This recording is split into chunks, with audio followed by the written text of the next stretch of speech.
na kazi ya Kenya ni kuunganisha jamii zote za taifa letu la Kenya, kuwafanyia kazi counties zetu zote za taifa letu la Kenya, kwa sababu Mungu anajua ni kwa sababu gani jamii zilizo Kenya ziko Kenya. Ni mpango ya Mungu sisi wote, watu wa jamii zote kutoka counties zote, ni mpango ya Mungu sisi kuwa katika taifa letu la Kenya. Na mimi kama kiongozi wa taifa hii nimesema ya kwamba nitawaunganisha jamii zote za Kenya, ndogo na kubwa, kutoka sehemu zote, dini zote, counties zote, kwa sababu Waswahili wanasema umoja ni nguvu. Ama namna gani watu wa Tharaka Nithi? Ni kweli ama si kweli? Mnataka tuendeleshe mambo ya ukabila na mambo ya chuki na mambo ya migawanyiko? Si Kenya itazambaratika?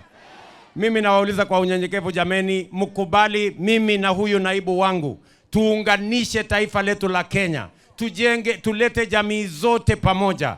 Tuondoe chuki, tuondoe ukabila, tuondoe migawanyiko, tuunganishe Kenya kwa sababu umoja ni nguvu. Mumekubali tuunganishe Kenya? Hebu nione watu wa Tharaka wala wanasema tuunganishe Kenya. Si ndio? Na tukiunganisha Kenya, sisi tunasema sisi wote nyinyi mumetupatia nafasi ya uongozi. Si namna hiyo? Na kila mtu amepatiwa kazi yake. MCA amepatiwa kazi yake afanye. Mjumbe amepatiwa kazi yake afanye. Governor amepatiwa kazi yake aendelee. Mimi mmenipatia kazi yangu, nitang'ang'ana na huyu deputy wangu. Si namna hiyo? Siku ya mtihani si ni 2027. Si nyinyi mtaamua. Mwenye amefanya kazi si mnamwambia right. Mwenye hajafanya kazi si mnajua vile mtamfanya. Si anatembea anaenda nyumbani. Kwani iko makosa? Si kila mtu afanye bidii kazi yake.